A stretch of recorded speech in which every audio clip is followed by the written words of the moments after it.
Bonjour, alors dans cette vidéo, je vais vous montrer comment installer un tunnel sécurisé entre deux machines d'un réseau local avec WireGuard. Donc là, l'objectif c'est de faire du tunneling local, c'est-à-dire sur son réseau local, on va partir d'un client Windows, on va installer un serveur Ubuntu sur une machine virtuelle. Donc là, je me place dans le cas classique des adresses type 192.168.0 et je vais connecter le client Windows à mon serveur Ubuntu qui va tourner sur une machine virtuelle qui sera sur la machine Windows. Mais ça serait la même chose avec une machine physique séparée. Donc les deux machines qui communiquent par Ethernet sur le réseau local, on va ajouter un tunnel avec WireGuard et elles communiqueront avec leurs interfaces WireGuard.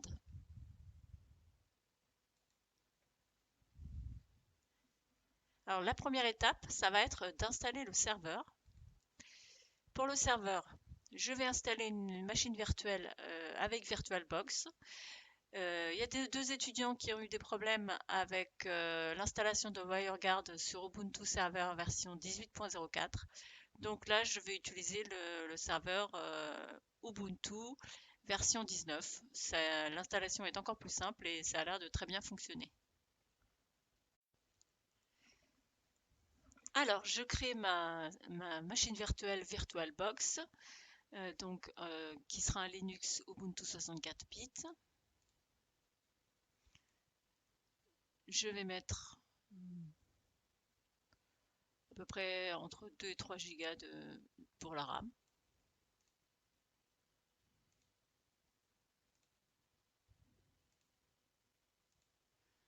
Je laisse les autres valeurs par défaut. Je pense à changer la configuration réseau, à bien mettre l'accès par pont.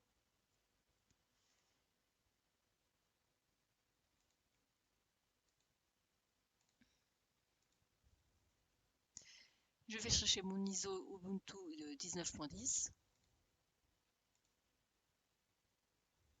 et je lance l'installation.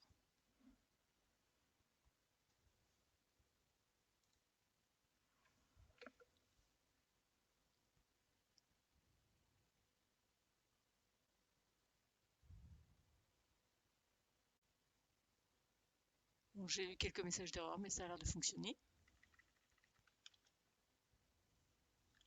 Je continue avec l'installeur. Je change le clavier. Ça peut être pratique d'être en AZERTY.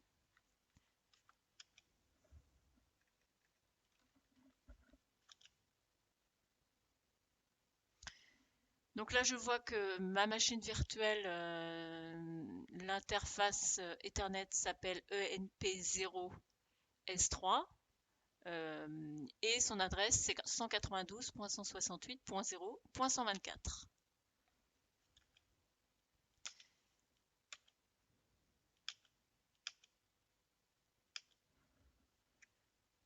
J'utilise tout le disque de la machine virtuelle.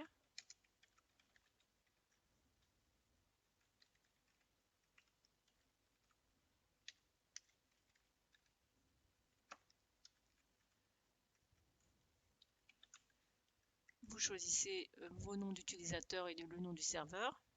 Alors important, vous choisissez un mot de passe robuste.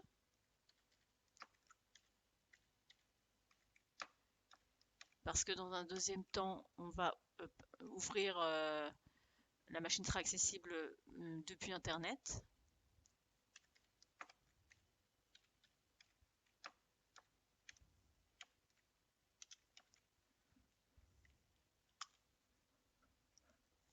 J'installe le serveur SSH, ça permettra de se connecter avec PuTTY. Ce sera plus pratique pour faire le copier-coller des clés. Là, on n'a besoin de rien. Et c'est parti.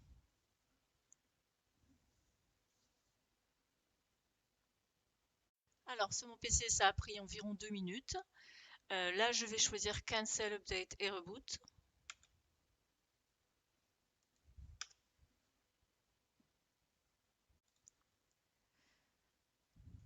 Alors, contrairement à l'installation de Debian en machine virtuelle, là, il n'arrive pas à rebooter parce qu'il a toujours l'ISO sur le lecteur CD-ROM virtuel. Donc, je vais éteindre la machine et redémarrer.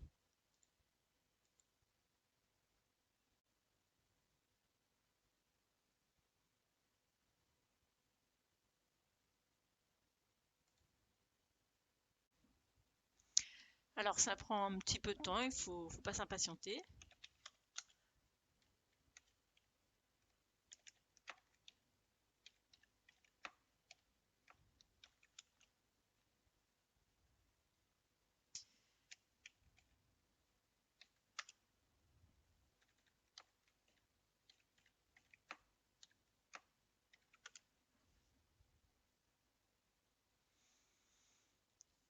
Ok, donc là, je suis bien connecté à ma machine virtuelle. Je vais commencer par un update upgrade.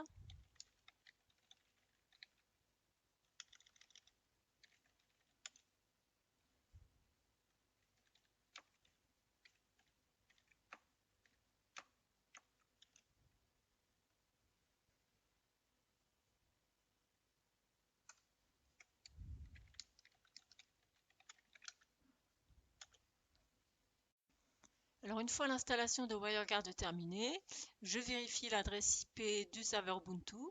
Ici, j'ai bien 192.168.0.124. L'interface s'appelle ENP0S3.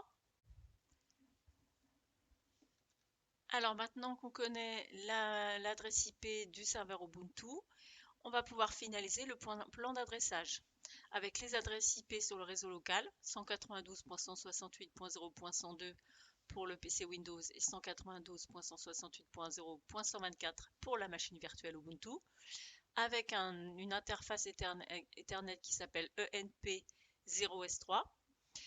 Et je choisis comme adresse IP pour le réseau VPN WireGuard 10.0.20.1 pour le serveur et 10.0.20.2 pour le PC Windows. Donc l'interface WireGuard s'appellera WG0 sur la machine virtuelle. Là, l'installation du serveur Ubuntu sur VirtualBox est terminée. Je vais maintenant me connecter avec PuTTY sur ma machine Ubuntu.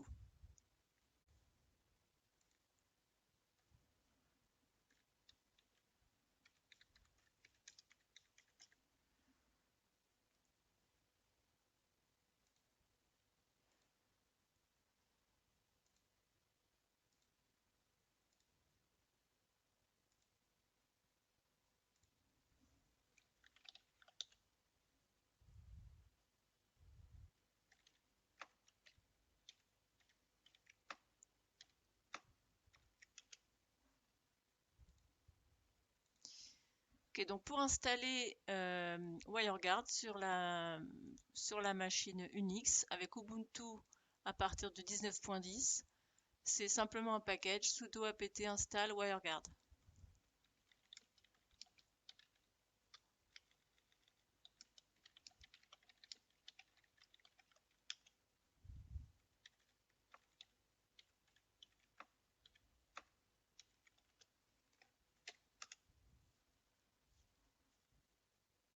Alors l'installation est terminée, je vérifie que tout s'est bien passé.